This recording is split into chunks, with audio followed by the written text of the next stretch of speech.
For the last 25 years, if you went to an Avs game or a Nuggets game or a massive concert in Denver, your experience looked exactly like this.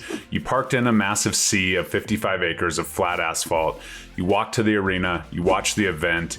Hopefully you had a great time. Hopefully the Avs and Nuggets won and you went home. The area around Ball Arena was a geographic dead zone. It was a concrete island separating historic downtown from the river. But right now, in June of 2026, that era is officially over. Last month, excavators officially broke ground. Kroenke Sports and Entertainment actively is erasing those 55 acres of parking lots. What is replacing it isn't just a few apartment buildings. They're building a 10 to 12 million square foot second downtown. It is going to be a lifestyle. And today, we're going to walk you through exactly what this means for the day-to-day lifestyle of Denver before the project's done. We are going to look at the massive new entertainment venues, how they manage to build skyscrapers without ruining our mountain views, and most importantly, how you navigate the absolute local chaos of this construction if you're heading down there this week, next week, or any time in the next couple years. Let's look at the reality of Denver's new core. When we talk about the future of Denver, we have to talk about connectivity. For decades, the city has been physically cut off from the South Platte River by highways, rail lines, and these massive parking lots. The lifestyle shift is happening right here, right now, and it's based on a concept called the 10-minute neighborhood. The goal, if you live here, work here, or just visiting for the weekend, you never actually need to get in a car. When this is finished, you're going to be able to walk out of historic bars in LoDo, cross a massive new pedestrian bridge over Spear Boulevard, and walk straight into 10 acres of brand new dedicated parks and public plazas. Phase 1A is already underway, and it's heavily focused on the entertainment lifestyle. Right now, Ball Arena is great, but it's a single destination. To make this neighborhood that lives and breathes 365 days a year, they're building a brand new 5,000 seat state-of-the-art concert venue right next door. Imagine living in Denver suburbs, taking the light rail straight into the new district, checking into the new 13-story Gateway Hotel they're building, grabbing dinner at the ground floor restaurant, walking to a concert at the new venue, and never once having to think about where you parked. It completely stitches the city together. Through a series of 5 new bridges, including the massive Wine Coop crossing, you will be able to safely bike or walk from Union Station completely through the Ball Arena district and right into the upcoming $20 billion River Mile mega project. It is going to feel like an entirely different city. But before we get to that finished product, we have to talk about the reality right now. Because right now, there's a lot of dust in the air. Real quick, before we dive into how to navigate the current city construction, whenever a city shifts this dramatically, it causes massive ripple effects in local property values.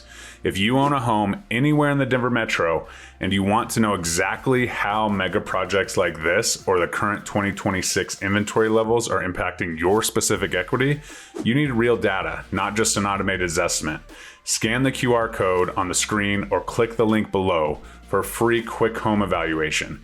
You just put in your address and my team will run the actual localized numbers for your exact projects. It's free, it's fast, and gives you the baseline you need to make smart long-term decisions. Scan the QR code on the screen or again, the link below. Now let's talk about the immediate lifestyle disruption, the reality of June 2026. If you have been an Avs or a Nuggets playoff game recently, you've already felt the pain. The Tundra parking lot is gone. Thousands of surface parking spots vanished overnight, and the truth is, they're never coming back. Just like the Avalanche and Nuggets season. When you take thousands of parking spots away from sports fans in the middle of a playoff run, you get chaos, traffic backing up onto Auraria Parkway, rideshare confusion, and a lot of frustrated locals. But to Kroenke's credit, they understood the lifestyle hit this was going to cause, and they adapted quickly. Last month, they launched Basecamp 5280 right on Chopper Circle. If you haven't been down here yet, Basecamp is a massive outdoor fan zone designed to absorb the crowds that can't just tailgate in their cars anymore. They brought in a 20-foot high-definition video screen, massive outdoor bars, food trucks, and live DJs. It was popping during the playoffs. It's actually an incredible preview of what the permanent neighborhood will feel like. Instead of sitting in your car in traffic for an hour after the game, thousands of fans are spilling out onto the pedestrian plaza, having a drink, watching the post-game highlights, and letting the traffic die down.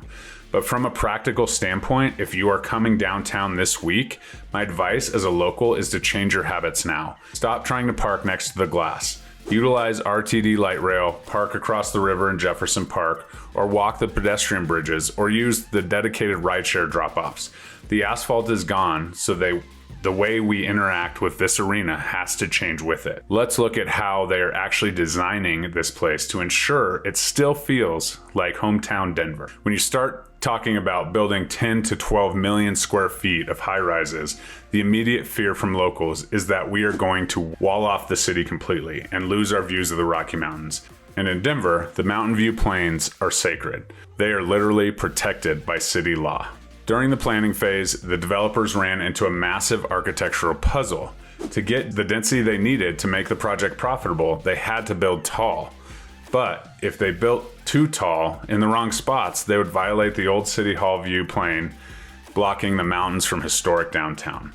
The solution they came up with is something urban planners are calling the donut hole. They literally mapped out the exact sightlines from downtown through the Ball Arena property to the peaks of the Rockies.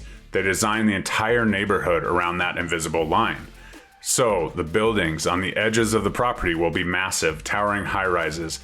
But right in the middle, the buildings dip down drastically in height, creating a literal donut hole in the skyline so that the historic views are perfectly preserved. It's that level of specific localized strategy that proves this isn't just a copy and paste development. They're building it for Denver. Finally, we have to talk about who actually gets to live here. Is it you? Is it me? Whenever a multi-billion-dollar mega project is announced, the assumption is that it's going to be nothing but ultra-luxury condos for out-of-state executives, effectively pricing out actual people who make Denver home. But the community benefits agreement signed for this district is unprecedented in this city's history. Kroenke Sports Entertainment agreed to a mandate where 18% of all residential units built on this property must be affordable housing.